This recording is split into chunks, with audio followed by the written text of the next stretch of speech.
Hello and welcome. We are broadcasting live from GlobalNutriPreneurs, the premier global gateway and unified operating system transforming the future of the global agri-food economy.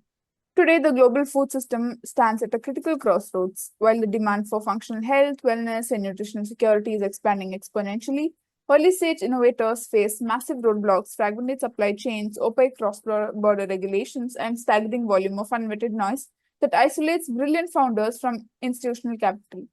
The cost of this friction isn't just measured in lost revenue. It is measured in the unacceptably high rate of global food waste and systematic nutritional insecurity. Promoted by the Global Council for Agri-Food, Trade and Innovation and the Global Council for the Promotion of International Trade, Global Nutripreneurs was engineered to dismantle these barriers. We are moving decisively past passive business directories. Powered by a robust digital operating system featuring AI-driven business fundamental matching, automated regulatory compliance hubs, and an integrated virtual deal room, they are systematically transforming high-potential ventures into scalable investment-grade nutri-businesses. Our ecosystem operates across 6 integrated strategic pillars, uniting a dedicated global R&D network, shared physical infrastructure via decentralized common facility centers, and an ESG-compliant trade and investment marketplace. Right now, our team is executing a massive global pipeline evaluation, reviewing over 10,000 agriculture, food, and nutrition businesses across more than 150 countries. Our mission is clear: to uncover the elite innovators shaping the next era of wellness, unlock friction-free global market access, and actively drive a 40% reduction in global post-harvest food losses. Today, as part of our Women in Food, Agriculture, and Nutrition Forum series, we are mapping out the blueprints for the agriculture revolution.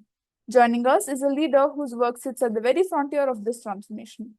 Please welcome to the global stage our guest for today, Dr. Darina Štyriaková, CEO and founder of Echolor. Dr. Darina is the CEO and founder of Ecolive, with a PhD in biotechnology and 20% years of research in bio-leaching, biotreatment, and bio-remediation. She drives the commercialization of the patented eco-biotech at platform, which transforms natural minerals by microorganisms into regenerative liquid biostimulants with bioactive enzymes. Her scientific authority as an EU Soil Mission Ambassador and coordinator of multiple EU-funded projects, forms, and foundations of Ecolive's innovation. Under her leadership, the company directly addresses European Green Deal objectives by enhancing soil regeneration and reducing synthetic agrochemicals dependency. Thank you for joining us today to help shape the future of global entrepreneurs. I now request you to kindly proceed with your presentation. Over to you.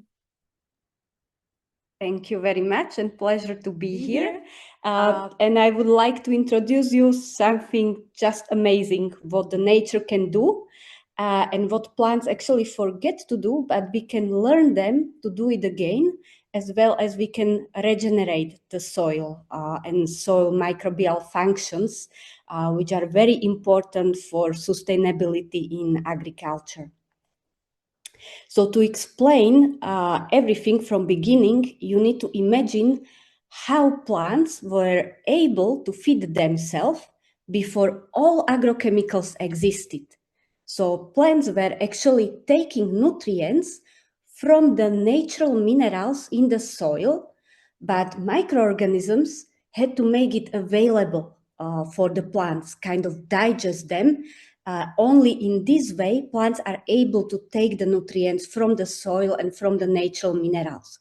If we are destroying microorganisms by more and more agrochemicals, we are actually destroying this natural process. And then we have also less nutrients in our food. It's up to 38% decrease in different elements. And then you need to buy it, let's say, in pharmacy. However, everything could be in the soil from the natural minerals. Just you need healthy microbiome kind of digesting and working together in symbiosis with the plants.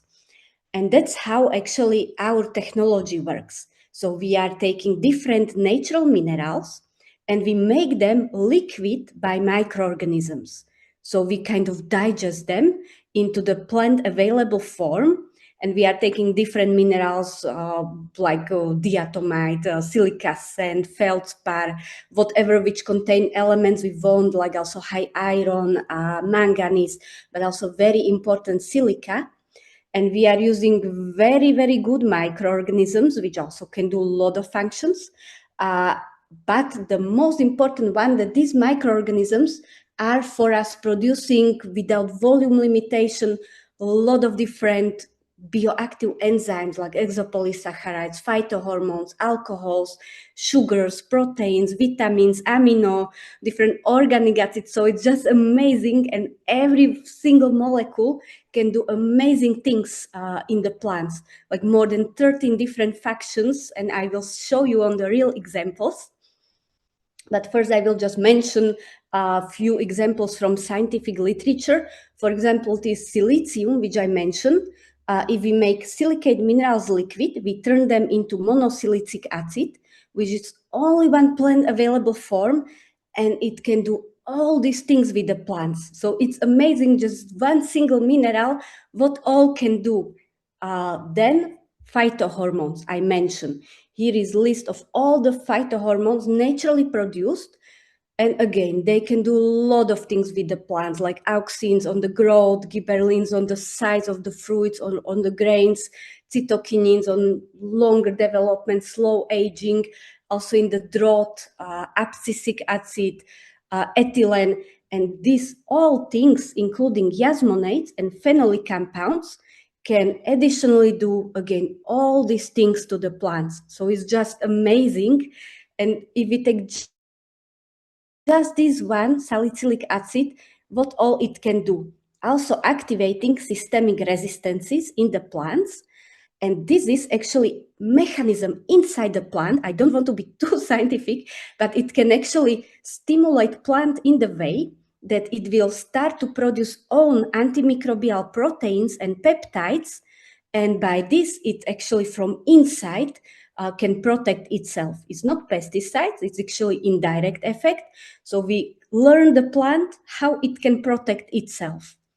Then these are the real examples. This is, for example, barley after application, 3.5 liter per hectare 3 times. And you see how much more chlorophyll, how much tillers is this plant creating. And then animals are very healthy because they are actually enzymes from probiotics.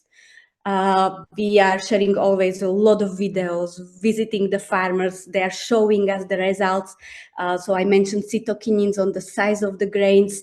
And at the same time, after 2 liters per hectare of eco-fertile, we had already 60% resistance on mildew, 30% reduction in NPK, and still higher yield up to 14%. Another example, completely without agrochemicals, regenerative agriculture, very high yield, and increased by 38% in polyphenols. And you can also see the full video how the wheat looks like. And in the end, this is fantastic, healthy, and super tasty bread from this wheat. We are publishing all these results. So for example, here, not only the yield increase, but up to 54% in water use efficiency.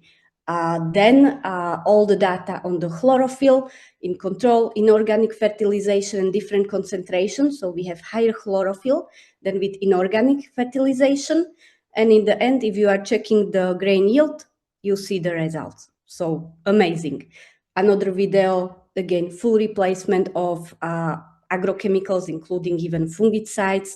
So full video here, this is farm Vitanova.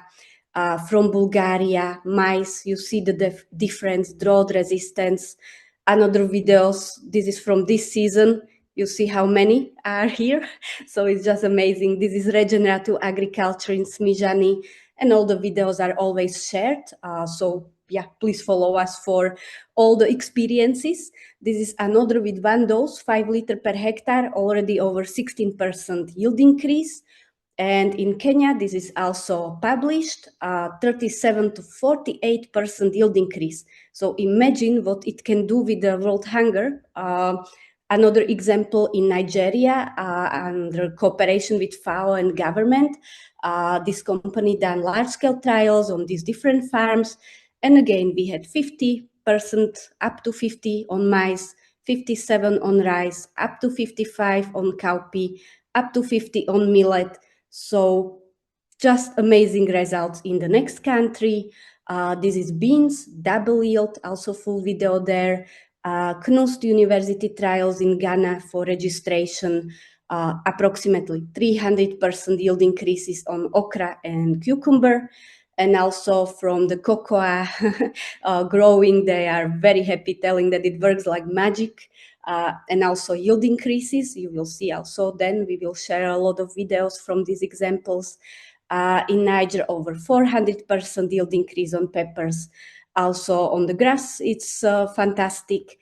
Some examples from potatoes. This is previous year and this year at Jakubova Voľa, so big differences, and also on the yield.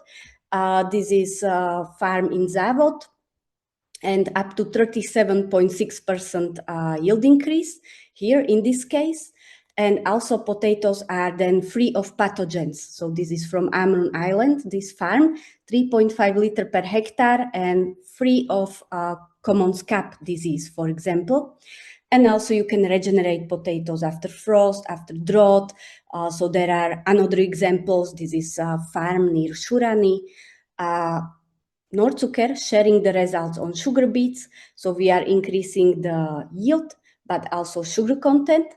And we also done studies on biodiversity increase and also phosphorus in the soil is availability increased by 29%.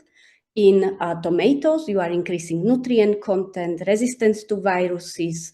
Again, chlorophyll, this is Croatia, phytoaroma company. So you see chlorophyll, biomass increase. Back to Tanzania, for example, coffee, you see this beautiful growth and healthy conditions. Also full videos is available. Cabbage, up to 42% yield increase, registration trial of Novi Sad University, large scale one, and also a lot of videos also from the TV with the happy farmers of cabbage. Salad, up to 38% yield increase, but also a lot of data on soil quality and activation on the soil life. And another trial on strawberries, up to 60% yield increase or 50% NPK reduction, and still by 7% yield increase. And a lot of TV shows you will find here, but strawberries are getting also bigger size, better taste, and they are resistant to different diseases. So you are getting all the effects at the same time. Some raspberries, all the videos then from the blueberries, also size, taste. And also these are trials by BDC Institute at York University on different pathogens, very nice efficiency. Also on the powdery mildew in Czech Republic, very high efficiency. And also from the vineyards, they are becoming already organic using such technology. And it works on really a lot of different diseases, including stolbur, for example, reduction, black rot, botrytis reduction, powdery mildew, amazing. And then when we are having a look on the soil, it can also do a lot of amazing things in the soil, including better nitrogen management, aeration, chemoheterotrophy. And this is all confirmed by DNA sequencing, pathogens elimination, nitrification. So also amazing things happening in the soil. And then at the same place where we done this DNA analysis, there is full video on the fruit trees, how they are behaving. This is largest fruit producer in Slovakia. And also look on the soil quality, how it is beautifully increasing. And another publications on the soil quality, even combination with biochar, where are amazing results. This is all our international awards and our European memberships. And we are always happy to cooperate with different universities and research centers, because this is really needed to have a proper data and also verification for the farmers. And this is example, for example, from Tanzania, where we are meeting with the ministries of agriculture. And I think now is the right time for shift, for trying alternatives to conventional agrochemicals, because we all know about the fertilizer crisis, and a lot of states will just have no fertilizers for the next season. So there is really, threat for our future and food supply. But is it best time to think about alternatives which are, let's say, not destroying the soil, but it's repairing the soil and soil functions, and even in biological way, boosting the yields. So we are happy also for any partnership to reach out to the new countries, and I would like to thank you for your attention. Thank you, Darina, for sharing your valuable insights with the Global Entrepreneurs community. That was an engaging and thought-provoking presentation. I'd now like to ask you a few questions to dive a little deeper into your experience and perspective. So, with over 18 years of research in bio-leaching, bio-mining, and bio-remediation, how does Ecoliv's bio-leaching physically and chemically transform degraded soil, and what makes it a viable alternative to conventional agrochemicals? Thank you very much for the question, and I'm very happy to answer because I love to talk about it, really, because it's very important to understand how soil and how the microbiome and plants interact. And we just replicate this beautiful natural process in our technology. So we are not adding, let's say, quick food like agrochemicals for the plants, but we are restoring actually this natural process. So we can unlock the nutrients which are in the soil, but they are just stacking like phosphorus with iron or organic content, just as an example, or we can fix the nitrogen and prevent nitrogen losses that is going to the air or to the leachable forms. Then plant have the best time to use it, this nitrogen, because you keep it all the time there. So this is next example. But also, if you are restoring all the soil functions like chemoheterotrophy, then you are actually boosting the nutrient cycling. So yes, actually by replicating and doing the right natural process, which should be in the healthy soil and in the healthy root system. Thank you for sharing that perspective. That's a very valuable insight. So, building on to that, I'd like to move to my next question. Translating deep tech research into scalable commercial solutions is notoriously challenging. What key strategies enabled you to navigate 4 major EU-funded projects and successfully bring defensible biochemistry innovations from the lab directly to industrial agricultural fields? I would say 3 things. First, we never stop talking to the farmers. They tell us what actually works in the field. And second, we treat European projects not as a funding, but as a validation opportunity. So each one focuses or forces us to measure, document, and prove. And third, we build a team that speaks both science and business. The lab is where we discover, and the field is where we deliver. That's a very interesting way to look at it. So, moving on to our next question. As an active participant in networks like ERMA and Circlean Network, how can regional scale-up ecosystems better adopt industrial symbiosis models to accelerate zero-chemical agriculture and ecological circularity? That's also a good one. So actually, we should stop treating waste as a waste, because this is not always the case. Sometimes the waste can actually contain a lot of valuable nutrients what we can recover. So we should treat it as a feedstock. And industrial symbiosis works when one company residues become actually another raw material. And the key is actually if you can connect these dots. And that requires platforms, not just policies. And ERMA and Circling do that well. But the real accelerator is showing success stories, not just talking about the potential. And that's why we are happy to be one of these success stories. Thank you for highlighting that. That leads us nicely to the next topic. With many ineffective biostimulants on the market today, what criteria should farmers and agricultural enterprises use to identify truly effective biostimulation technologies?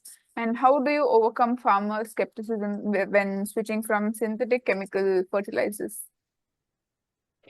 Yes, this is really the challenge, but we are always trying to deliver all, let's say, three criteria. So we are always using independent validation. In every country, we work with different universities, research institutes to do really external evaluation trials. So for us, then this is data we can present to the farms, but not often the farms believe only to the scientific trials or large-scale trials by external research institutes, but also we need to have field data from the real farms. And that's why we are always visiting them, taking care about them, but also trying to record it on the video that we can present it to other farmers, how this farm is already becoming successful. And if they see it in the other farm, then yes, then they can believe and they see the evidence is also at the real farms. And the next very important is a clear economic case. So we need to calculate, does it pay back in one season? And farmers are not, let's say, anti-science, but they are rather anti-risk. So we overcome the skepticism by showing the results on their fields, not only in our brochures. And one successful trial is worth more than thousands of presentations. Those are some excellent points. Let's explore another important aspect. As GlobalNutriPreneurs evaluates thousands of agri-food and nutrition enterprises to build global trust networks, what role do you see platform collaborations like this playing in helping deep tech founders deploy capital bridge, public-private academic gaps, and scale zero chemical agriculture solutions internationally? A platform like this are actually missing link. They connect the dots between capital, science, and markets. And actually, without them, deep tech founders spend half of their time by finding the right people instead of building solutions. Trust networks reduce friction, accelerate partnerships, and help credible innovation scale faster. And for us, being part of this means we can focus on what we do the best, and that's regenerating the soils while the platform connect us to those who need it most. I think that gives our audience a lot to reflect on. What an incredible masterclass of a conversation. Thank you for sharing your blueprints with us today. Your profound insights reinforce exactly why Global Nutripreneurs exists, to bridge the gap between critical commercial profitability and sustainable social impact. To everyone tuning in across our global network, whether you're an innovator, an investor, or a policymaker, the path to plugging into this unified agri-food operating system is clear. For agri-food entrepreneurs and founders, stop struggling in isolation. Fast track your venture through our customized scaling pathways, leverage our AI-driven mentor matching, and utilize our automated regulatory compliance hubs to make your business cross-border ready. For accredited investors, eliminate the noise of unvetted pipelines. Access our pre-evaluated investment-grade Nutri businesses directly through our integrated virtual deal room and secure your stake in the next era of health and wellness. For industrial and academic partners, collaborate with us. Let's unlock deep tech innovation through our global agri-food, nutrition research and development forum, and actively build a more equitable ecosystem by championing leadership at our forum in food, agriculture, and nutrition. Together, we can maximize our global networks and deploy decentralized common facility centers to actively drive that 40% reduction in global post-harvest food losses. The future of the global agri-food economy is no longer about survival. It is about sustainable nutrition, scientific excellence, and friction-free global trade.